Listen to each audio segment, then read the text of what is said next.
Hello friends, आज हम देखेंगे चैप्टर 2 हमारे ज्योग्राफी सब्जेक्ट का, जिसका नाम है ग्लोब लैटिट्यूड एंड लॉन्जिट्यूड्स। ये है क्लास 6 का। तो हम प्रोसीड करते हैं। जैसे हमने प्रीवियस चैप्टर में पढ़ा था कि प्लैनेट्स हमारे हमारा अर्थ जो प्लैनेट है वो स्फीयर नहीं है, ये स्लाइटली फ्लैटेंड है नॉर्थ और साउथ पोल से, और बल्ज है मिडल में। तो क्या आप इमेजिन कर सकते हैं किस तरह से वो दिखता होगा? आप ग्लोब को केयरफुली अगर देखेंगे, आपके क्लासरूम में आपको ग्लोब देखने को मिल सकती है, स्कूल्स में देखने को मिल सकती है, वहां पर आप ग्लोब को देख लीजिए। ग्लोब जो है ट्रू मॉडल है, जिसे कह सकते हैं बिल्कुल डिक्टो जैसा हमारा अर्थ है वैसा ही ग्लोब बना हुआ है, जिसे हम मिनिएचर फॉर्म भी कह सकते हैं अर्थ का। ग्लोब जो है वेरिंग साइज के आपको देखने को मिल सकते हैं, टाइप के मिल सकते हैं। कुछ बिग होंगे जो कैरिड इजीली आप कैरिड नहीं कर पाओगे, कुछ स्मॉल पॉकेट ग्लोब्स भी होंगे, ग्लोब बलून की तरह भी होंगे जो इन्फ्लेटेड होंगे और हैंडी और कैरिड आउट कर सको इजीली, ऐसी ग्लोब्स भी आपको मिल जाएंगी। ग्लोब जो है वो फिक्स नहीं होती, ये रोटेट होती है सम वे में। टॉप और पॉटर्स व्हील जो होता है उसकी तरह वो रोटेट होती है, मतलब टॉप में स्पिन जैसे हम करते हैं उस तरह से। ग्लोब जो है, ग्लोब के ऊपर आपको कंट्रीज, कॉन्टिनेंट और ओशन जो है वो भी करेक्ट साइज में दिखाई देंगे और उसी तरह से होते हैं जिस तरह से रहेंगे उसके ऊपर। बहुत ही डिफिकल्ट है डिस्क्राइब करना कि location of the point sphere के ऊपर कैसे होता है। जैसे अर्थ के ऊपर कोई भी चीज का लोकेशन आप कैसे बता सकते हैं? तो क्वेश्चन ये अराइज होता है कि आप किसी भी प्लेस को कैसे लोकेट करेंगे। तो इसके लिए हमें सर्टेन पॉइंट्स की जरूरत पड़ती है रेफरेंस के लिए, और लाइंस की जरूरत पड़ती है लोकेशन को फाइंड आउट करने के लिए। तो हम नोटिस कर सकते हैं कि जो नीडल होता है वो फिक्स कर दीजिए आप थ्रू अ ग्लोब के थ्रू एक टिल्टेड मैनर में उस ग्लोब को आप उसके अंदर लगा दीजिए, जिसे हम एक्सिस कहेंगे। 2 पॉइंट जो है ग्लोब के जिसमें नीडल पास हो रही है, 2 पॉइंट्स नॉर्थ और साउथ पोल हम कह देंगे। ग्लोब मूव हो सकती है नीडल के आसपास, इस तरह से आपको लगाना है, वेस्ट टू ईस्ट डायरेक्शन में मूव हो ऐसे, क्योंकि आपने नॉर्थ और साउथ को तो नीडल से बंद कर दिया है। तो उसके बाद अब वो गोल ईस्ट और वेस्ट डायरेक्शन में घूम सके, इस तरह से जैसे हमारी अर्थ घूमती है। पर रिमेंबर कीजिए एक बात को कि ज्यादा डिफरेंस इसमें ना आए। ये चीज है कि आपको डिफरेंस उस पर देखने को मिलेगा। रियल अर्थ जो है उसके अंदर कोई ऐसी नीडल नहीं होती, ये अराउंड द एक्सिस घूमती है, जो इमेजिनरी लाइन की तरह हम मानते हैं। अनदर इमेजिनरी लाइन की बात करें तो ग्लोब को जो डिवाइड करता है 2 इक्वल पार्ट में, जिसे हम इक्वेटर कहते हैं। नॉर्दर्न हाफ ऑफ अर्थ जो है वो नॉर्दर्न हेमिस्फीयर में आता है और साउदर्न हाफ जो है वो साउदर्न हेमिस्फीयर में आता है, और ये बोथ जो है वो इक्वल हाफ में डिवाइड करता है हमारी अर्थ को, और इसीलिए इक्वेटर को हम एक इमेजिनरी सर्कुलर लाइन कहते हैं, और बहुत ही इंपॉर्टेंट रेफरेंस पॉइंट होता है किसी भी प्लेस को लोकेट करने के लिए अर्थ पे, ये इक्वेटर। जितनी भी पैरेलल सर्कल्स जो हम इक्वेटर से बनाते हैं अप टू द पोल्स, ये है पैरेलल ऑफ लैटिट्यूड इसे कहा जाता है। जैसे आप देख सकते हैं हमारी पास वाली डायग्राम में इक्वेटर बना है, और उसी के पैरेलल में जितने लाइन दिख रहे हैं, जो 20 डिग्री नॉर्थ, 40 डिग्री नॉर्थ, ये सारे के सारे क्या है? पैरेलल्स ऑफ लैटिट्यूड है। लैटिट्यूड मेजर किया जाता है डिग्रीज में। इक्वेटर जो है वो रिप्रेजेंट करता है 0 डिग्री लैटिट्यूड को, जो आप देख सकते हैं इक्वेटर पे 0 डिग्री है, उसके बाद में डिग्री क्या कर रही है? बढ़ते जा रही है टूवर्ड्स द पोल। तो डिस्टेंस इक्वेटर से दूसरे पोल्स का 1/4 ऑफ अ सर्कल होता है राउंड द अर्थ, और इसका मेजरमेंट होता है 360 का डिवाइड बाय 4 अगर हम कर दें, दैट इज 90 डिग्री। तो 90 डिग्री नॉर्थ लैटिट्यूड मार्क करता है नॉर्थ पोल को, 90 डिग्री साउथ लैटिट्यूड मार्क करता है साउथ पोल को। All parallel north of the equator जो है वो नॉर्थ लैटिट्यूड्स कहते हैं, और जितने पैरेलल लाइंस इक्वेटर के साउथ में है वो साउथ लैटिट्यूड होते हैं। वैल्यू ईच लैटिट्यूड की जो है इसीलिए फॉलो की जाती है वर्ड नॉर्थ और साउथ से, और जनरली इसे डिनोट किया जाता है लेटर एन और एस से। फॉर एग्जांपल चंद्रपुर महाराष्ट्र में जो इंडिया में है, एंड बेलो हॉरिजोनेट जो ब्राजील साउथ अमेरिका में है, ये दोनों लोकेट होते हैं पैरेलल में इक्वेटर के 20 डिग्री लैटिट्यूड पे। पर फॉर्मर 20 डिग्री नॉर्थ में अगर देखें इक्वेटर के, और the latter is 20 degree to the south, एक जो है वो नॉर्थ में और एक साउथ में है। तो इसीलिए हम कह सकते हैं चंद्रपुर जो है सिचुएट है 20 डिग्री नॉर्थ लैटिट्यूड में, और बेलो हॉरिजोनेट जो है वो सिचुएटेड है 20 डिग्री साउथ लैटिट्यूड में। फिगर 2.2 में आप देख सकते हैं कि इक्वेटर से जैसे जैसे दूर जाएंगे तो पैरेलल लाइन के साइज जो है वो डिक्रीज होते जाएंगे। यहाँ पे हमें पहली कुछ कह रही है कि आप जब एंगल्स मेजर करते हैं पोल स्टार के आपकी प्लेस से, तो आप लैटिट्यूड को बहुत मायने रखना पड़ता है, आपको लैटिट्यूड उस प्लेस का पता होना बहुत जरूरी है। इंपॉर्टेंट पैरेलल्स ऑफ लैटिट्यूड, अब लैटिट्यूड के जो पैरेलल्स है उसमें कुछ इंपॉर्टेंट पैरेलल्स की बात करते हैं। इक्वेटर के बिसाइड, इक्वेटर 0 डिग्री है तो उसके बिसाइड में 90 डिग्री पे नॉर्थ पोल है, साउथ पोल 90 डिग्री साउथ में है, 90 डिग्री नॉर्थ में नॉर्थ पोल है, 90 डिग्री साउथ में साउथ पोल है, और उनके 4 इंपॉर्टेंट पैरेलल लैटिट्यूड्स हैं। पहला हम देखेंगे ट्रॉपिक ऑफ कैंसर। आप डायग्राम में देखिए बिल्कुल इक्वेटर के ऊपर आपको जो लाइन दिख रही है इक्वेटर के पैरेलल, वो है ट्रॉपिक ऑफ कैंसर। जो डिग्री होती है 23.5, जिसको बोल सकते हैं डिग्री टू द नॉर्थ, ठीक है, नॉर्दर्न हेमिस्फीयर में। और उसी के just opposite Tropic of Capricorn होता है जो साउथ में होता है, सेम डिग्री से 23.5 या 23.5 डिग्री टू द साउथ होता है। वाइल आपको वापस से ट्रॉपिक ऑफ कैंसर के ऊपर जो लाइन दिखेगी दैट इज आर्कटिक सर्कल, जो 66.5 डिग्री टू द नॉर्थ होता है इक्वेटर के। और उसी के अपोजिट साउथ में होता है एंटार्क्टिक सर्कल। एंटार्क्टिक सर्कल को जो है वो भी 66.5 डिग्री साउथ होता है इक्वेटर के। जैसे आप डायग्राम में आप देख सकते हैं, आपको सब कुछ प्रॉपर दिया हुआ है। Heat zone of the earth की बात करते हैं तो मिड डे सन जो होता है एग्जैक्टली ओवरहेड होता है, मतलब बिल्कुल हमारे सिर के ऊपर होता है। और लीस्ट वंस अ ईयर, एक बार ईयर में वो होता है कि ऑल द लैटिट्यूड जो है वो बिल्कुल दोनों लैटिट्यूड के बीच में, ट्रॉपिक ऑफ कैंसर और ट्रॉपिक ऑफ कैप्रिकॉर्न के बीच में बिल्कुल हमारे सन की रेज आती हैं और इसीलिए रिसीव करता है मैक्सिमम हीट को, और इसीलिए इस जोन को कहा जाता है टॉरिड जोन। पहले हम यहाँ पर हमें एक एक्सपेरिमेंट दिया हुआ है जिसमें हमें टॉर्च का जो लाइट है वो स्ट्रेट सरफेस पे अगर आप फॉल करता है, फॉल होता है तो वो ब्राइट करता है और कवर करता है स्मॉलर एरिया को। बहुत ही ब्राइटेड लाइट आपको दिखेगा और स्मॉल एरिया कवर करेगा। लेकिन अगर आप टॉर्च के लाइट को अगर स्लैंटेड सरफेस के ऊपर फॉल करेंगे तो इसकी लाइट जो ब्राइट होगी लेकिन वो बिगर एरिया को कवर करेगा। अब हमने टॉरिड जोन की बात की जहां सबसे ज्यादा हीट होती है। अब मिड डे में sun never shine over any of the latitude beyond the Tropic of Cancer, लेकिन मिड डे में सन जो है वो बियॉन्ड ट्रॉपिक ऑफ कैंसर के ऊपर की तरफ जो होता है, ट्रॉपिक ऑफ कैप्रिकॉर्न के नीचे की तरफ जो होता है, वहां पर सन की रेस पूरी तरह से नहीं जाती। तो एंगल जो है सन की रेस का वो डिक्रीज होते रहता है टुवर्ड्स द पोल। जैसे जैसे पोल आएंगे नॉर्थ और साउथ पे सन की हीट बहुत ही कम गिरती है, इसलिए वो वाला जो एरिया है वो बहुत ही कूल एरिया होता है। तो एरियाज जो बाउंडेड होता है ट्रॉपिक ऑफ कैंसर और आर्कटिक सर्कल के बीच में नॉर्दर्न हेमिस्फीयर बोलते हैं, और ट्रॉपिक ऑफ कैप्रिकॉर्न और एंटार्क्टिक सर्कल के बीच में साउदर्न हेमिस्फीयर। और ये मॉडरेट टेम्परेचर वाला एरिया होता है, इसलिए इसे टेम्परेट जोन कहा जाता है। हम डायग्राम में देखेंगे पहले एक बार। जैसे आप देख सकते हैं जो पिंक कलर का एरिया है दोनों तरफ, वो पिंक कलर के एरिया पे हमारी सन की रेज डायरेक्टली नहीं गिरती और इसीलिए वो एरिया हमारा टेम्परेट जोन माना जाता है, जहां पर ज्यादा हीट नहीं होती। तीसरे में बात करेंगे हमारे फ्रिज जोन की। तो एरिया जो बिल्कुल उनके ऊपर वाला, आर्कटिक सर्कल और नॉर्थ पोल, एकदम एंड वाला पोल जो पॉइंट है वो वहीं पे नॉर्दर्न हेमिस्फीयर में, और आर्कटिक सर्कल और साउथ पोल साउदर्न हेमिस्फीयर में। ये बहुत ही कोल्ड एरिया होते हैं क्योंकि यहाँ पर सन की रेज जो है वो पहुंच ही नहीं पाती, बिल्कुल भी नहीं पहुंच पाती, और इसीलिए ये हमेशा स्लैंटिंग, और ये एरिया एकदम स्लैंटिंग हो गया है, तो इसीलिए यहाँ पर इसे फ्रिज जोन कहा गया है। जैसे आप देख सकते हैं डायग्राम में, ये जो लास्ट वाला फ्रिज जोन हमें ब्लू कलर का एरिया दिया है दैट इज फ्रिज जोन दोनों तरफ से। अब व्हाट आर लॉन्जिट्यूड्स? लैटिट्यूड्स तो हमने पढ़ लिया, अब लॉन्जिट्यूड्स की बात करते हैं। तो किसी भी पोजीशन को फिक्स करने के लिए किसी प्लेस की बहुत नेसेसरी है कि हमें कुछ और भी उसके बारे में जानना चाहिए। सिर्फ लैटिट्यूड जान के आप किसी भी लोकेशन को नहीं लिख सकते या प्लेस नहीं कर सकते।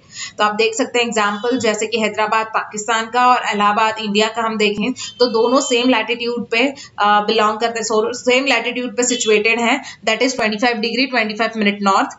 और इसीलिए हमको अगर लोकेट करना है किसी चीज को प्रिसाइजली तो हमें जरूरत होगी थोड़ी और इन्फॉर्मेशन की। ईस्ट और वेस्ट में किस तरह लेंगे आप उन प्लेसेस को, और इन चीजों को आपको लिखने के लिए आपको कोई और जरूरत होगी एक चीज की। नॉर्थ पोल के लिए North Pole to South Pole तो आपने लाइनें बना ली, ईस्ट टू वेस्ट आप कैसे शो करेंगे, तो उसके लिए हमने बनाया है मेरिडियंस ऑफ लॉन्जिट्यूड। जैसे आप देख सकते हैं लॉन्जिट्यूड की हमें डायग्राम दी है, लैटिट्यूड में हमने क्या कह सकते हैं हम कि हम आड़ी लाइनें जिसे कहते थे वैसी लाइनें हमने बनाई थी ग्लोब की, अब हमने लॉन्जिट्यूड्स में खड़ी लाइनें बनाई हैं। जो डिस्टेंस होता है उनके बीच का ये मेजर किया जाता है डिग्रीज ऑफ लॉन्जिट्यूड में, और ये ईच डिग्री जो है डिवाइड की जाती है मिनट्स के अंदर, और ये मिनट्स को सेकंड में कन्वर्ट किया जाता है या डिवाइड किया जाता है। सेमी सर्कल्स होते हैं, जो डिस्टेंस होता है उनका वो डिक्रीज होते जाता है स्टेडीली पोल की तरफ जैसे जैसे आएंगे तो उनका डिस्टेंस क्या होगा, कम होते जाएगा, और ये एक पॉइंट पे जाकर या एक पोल पर जाकर वो जीरो हो जाते हैं, जिसे हम कहते हैं मेरिडियंस मीट हो चुकी हैं। और पैरेलल लाइंस जैसे लैटिट्यूड की होती थी, मेरिडियंस भी एक दूसरे से इक्वल लेंथ की होती हैं, और ये बहुत ही डिफिकल्ट होता है कि हम उन मेरिडियंस को नंबर दे पाए या नंबरिंग कर पाए, और इसीलिए सारी की सारी जो कंट्रीज है उन्होंने डिसाइड किया कि काउंट जो है हम करेंगे मेरिडियंस का, वो हम करेंगे उसके 0 पॉइंट से या मेरिडियन पे जहां से वो पास हो रही है। ग्रीनविच जो है जहां पे ब्रिटिश रॉयल ऑब्जर्वेटरी लोकेट की गई है, ये मेरिडियन का प्राइम मेरिडियन माना गया है और इसकी वैल्यू को 0 कंसीडर किया है, 0 डिग्री लॉन्जिट्यूड। और यहाँ से हम काउंट कर सकते हैं 180 डिग्री को। मैं आपको एक बार डायग्राम ऊपर की हमें दिखाएंगे तो आपको पता चलेगा। जैसे आप देख सकते हैं जो सबसे टॉप का पॉइंट आपको दिख रहा है नॉर्थ पोल, और 0 डिग्री का जो पॉइंट है नीचे की तरफ, उसे हमने क्या बोला है, प्राइम मेरिडियन। और वहां से सारे मेजरमेंट या काउंटिंग होते हैं। ओके, अब प्राइम मेरिडियन जो है वो डिवाइड करता है अर्थ को 2 इक्वल हाफ्स में, और ईस्टर्न हेमिस्फीयर और वेस्टर्न हेमिस्फीयर में। जैसे हमने ऊपर साउदर्न और नॉर्दर्न हेमिस्फीयर देखा, वहीं पे हमें अब लॉन्जिट्यूड जो है वो ईस्टर्न और वेस्टर्न 2 पार्ट्स में डिवाइड कर रहा है अर्थ को। और इसीलिए लॉन्जिट्यूड जो है किसी प्लेस का ये फॉलो करता है लेटर ई से फॉर ईस्ट एंड डब्ल्यू से फॉर वेस्ट। और इसीलिए बहुत ही इंटरेस्टिंग है नोट करना कि 180 डिग्री ईस्ट और 180 डिग्री वेस्ट मेरिडियन जो है सेम लाइन पे। अब आप देख सकते हैं ग्रिड को पैरेलल लाइंस लैटिट्यूड और मेरिडियन ऑफ लॉन्जिट्यूड साइड में हमारी डायग्राम दी है ग्रिड की। अब हमने पूरी तरह से लैटिट्यूड और लॉन्जिट्यूड बना लिया है, तो हम इजीली किसी भी प्लेस को वहां पर लोकेट कर सकते हैं। आप लोकेट कर सकते हैं कोई भी पॉइंट को ग्लोब के ऊपर बहुत ही इजीली, अगर आप लैटिट्यूड और लॉन्जिट्यूड जानते हैं तो। जैसे धुबरी जो आसाम का एक शहर है जिसे हम कह सकते हैं, वो सिचुएट होता है 26 डिग्री नॉर्थ में लैटिट्यूड और 90 डिग्री ईस्ट लॉन्जिट्यूड में। तो आप बस इसका मेजरमेंट ले लीजिए और डायग्राम के ऊपर हमें मेजरमेंट तो लिखे हुए ही हैं, उसके हिसाब से आप उस पर क्या कर सकते हैं, वो पॉइंट को फाइंड कर सकते हैं। और ये 2 लाइन्स कहाँ कट हो रही हैं वो पॉइंट पे मिलाकर आप लोकेशन धुबरी का इजीली निकाल सकते हैं। इसी तरह से अंडरस्टैंड करना है अगर क्लियरली आपको, तो इक्वी डिस्टेंस वर्टिकल और हॉरिजॉन्टल लाइंस पेपर के ऊपर आप ड्रॉ कर लीजिए। उन्हें वर्टिकल रो नंबर्स के साथ में और हॉरिजॉन्टल रो लेटर्स के साथ में आप लेबल कर लीजिए, और कुछ स्मॉल सर्कल्स रैंडम या पॉइंट्स के रूप में वहां पर बना लीजिए। जैसे आप डायग्राम में देख सकते हैं ABCDE ये हमें बनाया है लोकेशंस के थ्रू या लोकेशन कहकर। अब वर्टिकल लाइंस जो है वो रिप्रेजेंट करिए ईस्ट लॉन्जिट्यूड्स को, व्हाइल हॉरिजॉन्टल लाइंस जो है नॉर्थ लैटिट्यूड को शो कर रही हैं। अब हम देख सकते हैं सर्कल ए जो है वो कहाँ लोकेट कर रहा है। तो सर्कल ए जो है वो लोकेट कर रहा है B डिग्री नॉर्थ में। B डिग्री नॉर्थ हमें बताया जो लैटिट्यूड की पोजीशन बता रहा है, व्हाइल 1 डिग्री ईस्ट हमें लॉन्जिट्यूड की पोजीशन बता रहा है। तो इस तरह से आप बाकी के जो लोकेशन है उनकी भी प्लेस या लोकेटेड जो वैल्यू है वो निकाल सकते हैं। यहाँ पे हमें ग्रीनविच का एक चार्ट दिया हुआ है जिसे आपको एक बार अच्छे से स्टडी करना होगा। ये प्रॉपर यहाँ पर बना नहीं है इसलिए मैं आपको एक्सप्लेन नहीं कर पाऊंगी। लॉन्जिट्यूड एंड टाइम की बात करते हैं तो best means of measuring time जो है वो मूवमेंट ऑफ द अर्थ है, और मून है और प्लैनेट है। इन लोगों की मूवमेंट की वजह से ही हम टाइम को इजीली मेजर कर सकते हैं। सन रेगुलरली राइज होता है और सेट होता है एवरी डे, नेचुरल प्रोसेस है ये, और बेस्ट टाइम कीपर भी है थ्रू आउट द वर्ल्ड। सब लोग इसी तरह मानते हैं। लोकल टाइम जो है वो रिकॉर्ड होता है शैडो से, जो सन की थ्रू कास्ट होती है। ये बहुत ही शॉर्टेस्ट होती है एट नून और लॉन्गेस्ट होती है सनराइज के टाइम या सनसेट के time. Prime meridian of Greenwich की बात करें तो उसमें सन जो है वो हाईएस्ट पॉइंट में जब स्काई में आता है तो सारे के सारे प्लेस जो है along this meridian will have the mid day और नून, उसे हम नून कहते हैं। As the earth rotate from west to east, जब अर्थ वेस्ट टू ईस्ट की तरफ रोटेट होती है तो ये प्लेसेस जो है ईस्ट ऑफ ग्रीनविच जो है वो अहेड होता है ग्रीनविच टाइम से, और दोस्त टू द वेस्ट जो है वो बिहाइंड होता है, क्योंकि ग्रीनविच के पहले ईस्ट वाली चीजें आएंगी, फिर ग्रीनविच आएगा एंड देन वेस्ट वाली चीजें आएंगी। सबसे पहले अर्थ जब मूव हो रही है तो ईस्ट वाली जो जगह है वो सबसे पहले सन के सामने आएंगी, देन हमारा 12 o'clock जो बीच का ग्रीनविच का टाइम है वो, और उसके बाद वाली सिटीज उसके बाद आएंगी।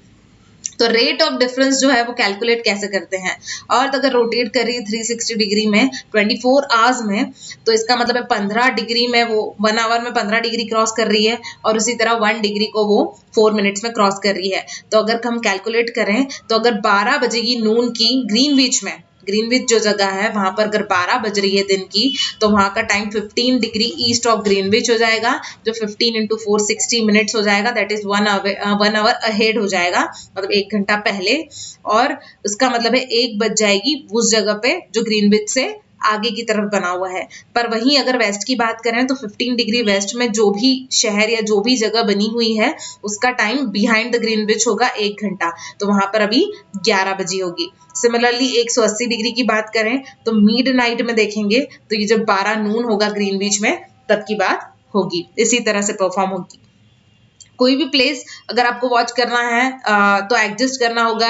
रीड हम किसी भी चीज को एडजस्ट करते हैं 12 o'clock से, जब सन हमारे बिल्कुल हाईएस्ट पॉइंट पे होता है, जब हम कहते हैं कि सन बिल्कुल सिर पे आ चुका है, इसका मतलब 12 बज चुकी है मिड डे की। टाइम शो करता है वॉच हमारा, तो लोकल टाइम हमको बताता है उस प्लेस का। अब आप देख सकते हैं कि ऑल द प्लेसेस जो है वो गिवन मेरिडियन ऑफ लॉन्जिट्यूड के हिसाब से किस तरह का टाइम शो करती हैं। अब why do we have standard time? Standard time की क्या जरूरत है? लोकल टाइम ऑफ प्लेस जो है वो डिफरेंट होता है मेरिडियंस का, डिफरेंट तरह से या डिफरेंट बॉन्ड की तरफ से। फॉर एग्जाम्पल अगर हम बहुत ही डिफिकल्ट है प्रिपेयर करना टाइम टेबल ट्रेन्स का जो क्रॉस करती हैं कुछ लॉन्जिट्यूड्स को इन इंडिया में। फॉर इंस्टेंस बात करें तो अगर डिफरेंस ऑफ अबाउट 1 hour और 45 मिनट की बात करें तो लोकल टाइम जो द्वारका इन गुजरात का होगा, वहीं अगर आप डिब्रूगढ़ आसाम का देखेंगे जो बिल्कुल ईस्ट और वेस्ट दो अलग अलग कॉर्नर पे बने हुए दो जगह हैं, तो इनके बीच में जो डिफरेंस है टाइम डिफरेंस वो है 1 hour 45 मिनट्स का।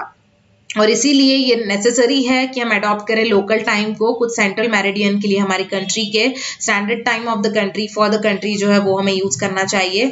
इंडिया की बात करें तो लॉन्जिट्यूड ऑफ 82.5 डिग्री ईस्ट जो है या 82 डिग्री 30 मिनट ईस्ट जो है वो ट्रीट किया जाता है स्टैंडर्ड मेरिडियन के हिसाब से। लोकल टाइम जो है ये मेरिडियन का, इसको स्टैंडर्ड टाइम माना जाता है होल कंट्री के लिए, और इसीलिए इसे कहते हैं इंडियन स्टैंडर्ड टाइम। यहाँ पर एक स्टोरी हमें दी हुई है कि कबीर जो है एक स्मॉल टाउन में रहता है भोपाल के पास में। उसने अपने फ्रेंड से कहा आलोक से कि वो अब इस रात वो सो नहीं पाएगा क्योंकि आज एक दिन और रात पूरा क्रिकेट मैच होने वाला है इंडिया और इंग्लैंड के बीच में। लेकिन उसके कहने का मतलब ये था जो स्टार्टिंग होगा 2 PM को लंदन में, इसका मतलब ये है कि मैच जो है वो इंडिया में 7:30 बजे शाम को शुरू होने वाला है और वो फिनिश होगा ओवरनाइट में या रात के समय वो फिनिश होगा। तो इसका मतलब ये है कि टाइम डिफरेंस जो है इंडिया और इंग्लैंड का वो कितना होगा। इंडिया लोकेट करता है ईस्ट ऑफ ग्रीनविच में, मतलब 82 डिग्री 30 मिनट ईस्ट जो 5 hours होता है और 30 मिनट्स अहेड ऑफ GMT, मतलब ग्रीनविच मेरिडियन जो हमारा ये है उससे हमारा 30 मिनट्स अहेड चलता है। ये तो हम जानते हैं कि ईस्ट में है इसलिए ग्रीनविच से पहले ये बिलोंग करेगा, मतलब पहले आएगा। वहीं अगर हम इंग्लैंड की बात करें तो ये ग्रीनविच के बाद आएगा, इसलिए इंडिया के कंपैरिजन में वहां जब 2 बजे की दोपहर की तब हमारे इंडिया में 7:30 बज चुकी होगी। मतलब इंडिया लंदन से या इंग्लैंड से 5 घंटे आगे चलता है। तो कुछ कंट्रीज जो हैं उनका ग्रेट लॉन्जिट्यूडनल एक्सटेंट होता है और इसलिए वो अडॉप्ट करते हैं more than 1 standard time. For example Russia की बात करें तो वहां पर 11 स्टैंडर्ड टाइम्स बनाए गए हैं और अर्थ जो है वो डिवाइड की गई है 24 टाइम जोन्स में। एक आवर का एक टाइम जोन बनाया गया है और ये ईच जोन जो है वो कवर करता है 15 डिग्री ऑफ लॉन्जिट्यूड को। इस तरह से लैटिट्यूड और लॉन्जिट्यूड की स्टडी हमने आज इस चैप्टर में इस वीडियो में की है। फ्रेंड्स बहुत ही इजी और बहुत ही अच्छा चैप्टर था ये। होप आपको पसंद आया होगा और अगर आपको मेरा वीडियो पसंद आया है तो प्लीज मेरे चैनल को सब्सक्राइब करें और मेरे वीडियो को लाइक भी करें। Thank you so much, thanks a lot.